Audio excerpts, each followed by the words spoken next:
All right, I'm going to read chapter 8 from by the Great Horn Spoon, titled Saved by a Whisker. In his pea jacket and stocking cap, Jack felt 14 years old at least, maybe 15. He stood in the bow of the whaleboat and watched the long wharf come closer. They bumped against the boat stairs, and Jack was the first out. His heart raced with the excitement of the moment.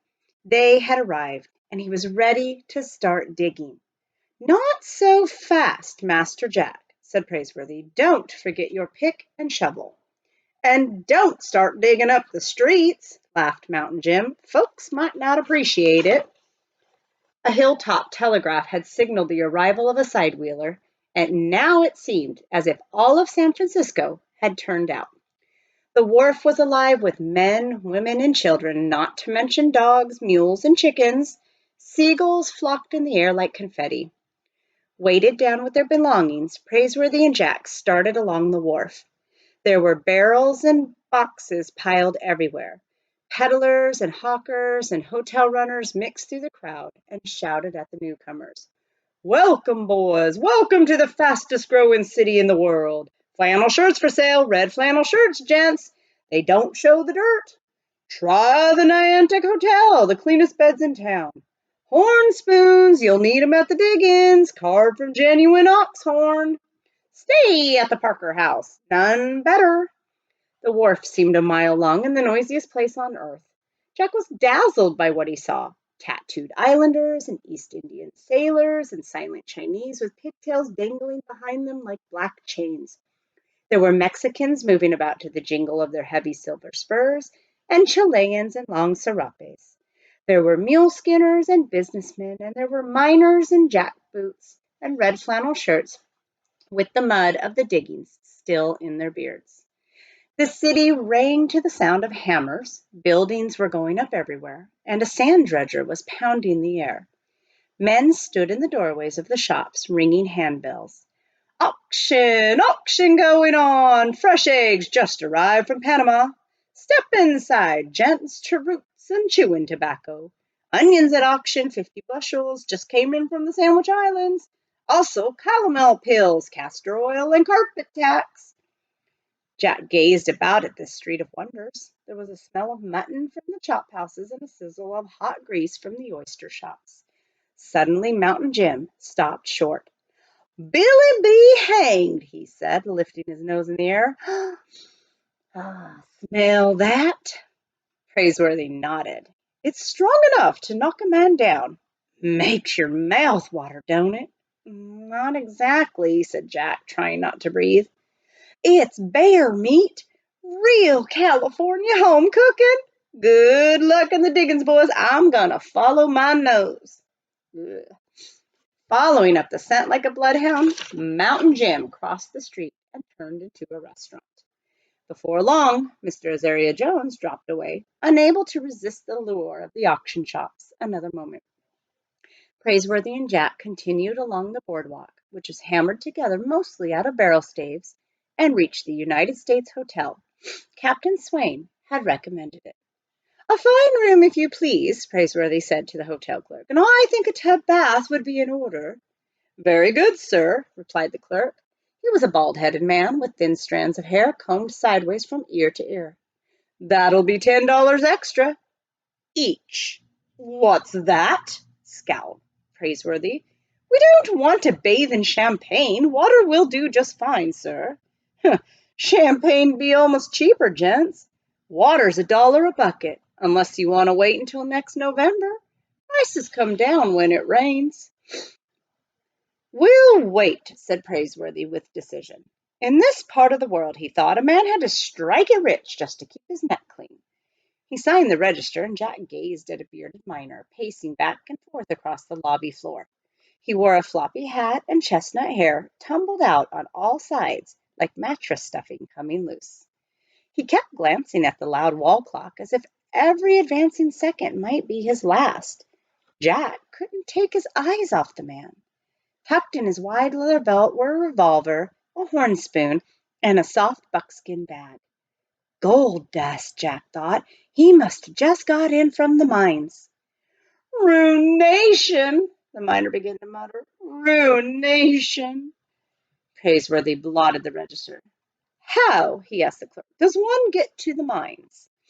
Riverboat leaves every afternoon at 4 o'clock from the Long Wharf. Fare to Sacramento City is $25. From there you make your way to the diggings by stage, muleback, or foot. Jack shot a glance at Praiseworthy. $25 each? Why, they didn't have that much money. But the butler didn't so much as raise an eyebrow. We'll be taking the boat tomorrow, he told the clerk. Ruination, said the miner. Come along, Master Jack, said Praiseworthy. The walls of their room were lined with blood-red calico, and there was china matting on the plank floor. The window looked out on the shipping in the bay, the masts as thick as a pine forest. There were not only gold ships, but Navy frigates and Chinese junks, and the going and coming of longboats. But Jack wasn't interested in the view. $50 just to get to Sacramento City, he said. We'll have to walk. Good exercise, no doubt, but we haven't time for it. Praiseworthy gazed out at the distant hills across the bay. Sacramento City was more than 100 miles upriver, he had heard, and the diggings in the foothills beyond that. Let me see. It took us 5 months to get this far, and it will take us another 5 months to get home. If we are to keep your Aunt Arabella from being sold out, we have 2 months left. 2 months to fill our pockets with nuggets. Jack found himself pacing back and forth like the miner in the lobby below. Ruination, Jack said. We've come all this way in now. We're no closer. Nonsense, said Praiseworthy. There was a pitcher half filled with water on the chest, and he poured a small amount into the washpan. We'll be on tomorrow's riverboat, I promise you. Now then, I suggest we wash up as best we can, Master Jack. Wash, Jack thought. There wasn't time to wash. How will we pay the fare? Let me see. We have $38 left. That's a start, isn't it? Of course, we'll have our room and meals to pay. But if I detect one thing in the air, it's opportunity. The sooner you wash, Master Jack, the sooner we can tend to our financial dilemma. Your Aunt Arabella wouldn't allow you abroad on the streets with dirty ears and sea salt in your eyebrows. And don't forget the soap. Ruination, Jack muttered again. Might as well be home in Boston. They washed and changed into fresh clothes, and Praiseworthy gathered up their white linen shirts. They needed a good starching and ironing. Praiseworthy had noticed a laundry sign a few doors from the hotel. It wouldn't do, he told himself, to see Master Jack turn into a ragamuffin. No, indeed. Miss Arabella would never forgive me. When they returned to the lobby, the shaggy miner was still there, pacing and muttering in his dusty beard. He glanced at Jack, a dark, sudden glance, and the butler and the boy went out onto the street. But as they ambled along the boardwalk, Jack began to realize that the miner was following them, or so it seemed for a moment. Praiseworthy turned to the laundry, a mere wooden framework tacked with canvas, and set the bundle of shirts on the counter. How soon may we have these back, sir? Asked the butler. Oh, very fast service, answered the laundryman. His pigtail bobbed as he bowed. How fast? 3 months, unless there is typhoon. 3 months? Typhoon? The man was mad, Praiseworthy thought, or perhaps it was the entire city. We fully intend to leave by the 4 o'clock riverboat tomorrow. Oh, not possible, said the Chinese, bowing and slipping his hands into his flowing sleeves. We send laundry to China. It come back 3-4 months. All wash, starch, iron. Unless there is typhoon. Take longer. No one do laundry here. Everything's sky high. Cheaper send to China. Praiseworthy picked up the bundle of shirts and gave Jack a look of modest defeat. Since we've managed without baths, I dare say we can do without starched shirts. Come along, Jack. They'd hardly gone half a block when Jack saw the miner in the floppy hat once again behind them. The black pistol in his belt suddenly looked larger. But Jack said nothing. The miner could want nothing with them, nothing at all. He was still at their heels when the butler and the boy crossed the street. Now, Jack was beginning to feel anxious, even a little scared. Finally, he looked up at Praiseworthy. He's following us. Who's following us? Asked the butler. That miner from the hotel. Oh, stuff and nonsense. The streets are free to everyone. But he's following us, Praiseworthy. Nothing to fear in broad daylight, Master Jack. They continued along the sandy plaza, still looking for opportunity, and the miner marched right behind them. Must be another madman, said Praiseworthy, turning. He stopped, and the miner stopped, and they stood face to face. Sir, said the butler, are you following us? Ruination, I sure am. I'll thank you to go your way, sir.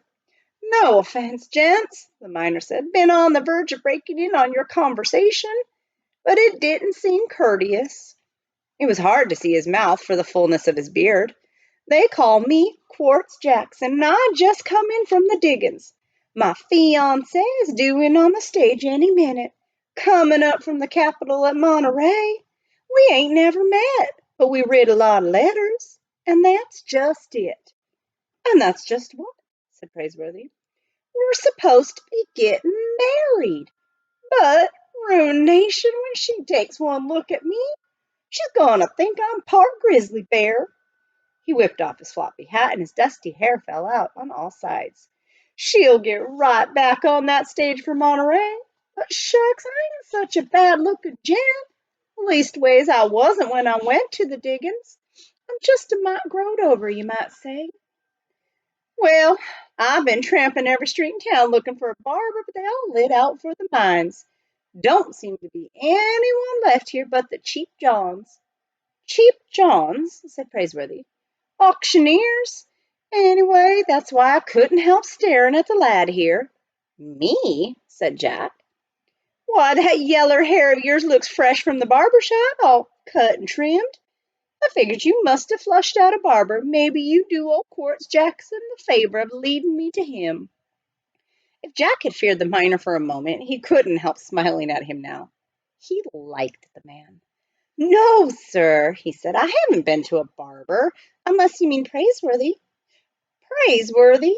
At your service, said the butler. It's true, I've been cutting Master Jack's hair, but only out of necessity. The miner's face, what could be seen of it, broke into a sunny smile. I'd be much obliged if you'd barber me up, Mr. Praiseworthy. You name your price.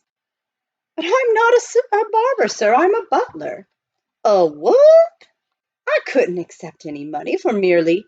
Well, now that's mighty white of you. Tell you what I'll do. I'll let you have all the hair you cut off. Praiseworthy and Jack exchanged fresh glances. The man was some sort of lunatic after all. What earthly use did they have for the man's shorn locks? But it seemed wise to humor him, and Praiseworthy said, I'll be glad to help you in your hour of need, sir. Consider it a modest wedding present.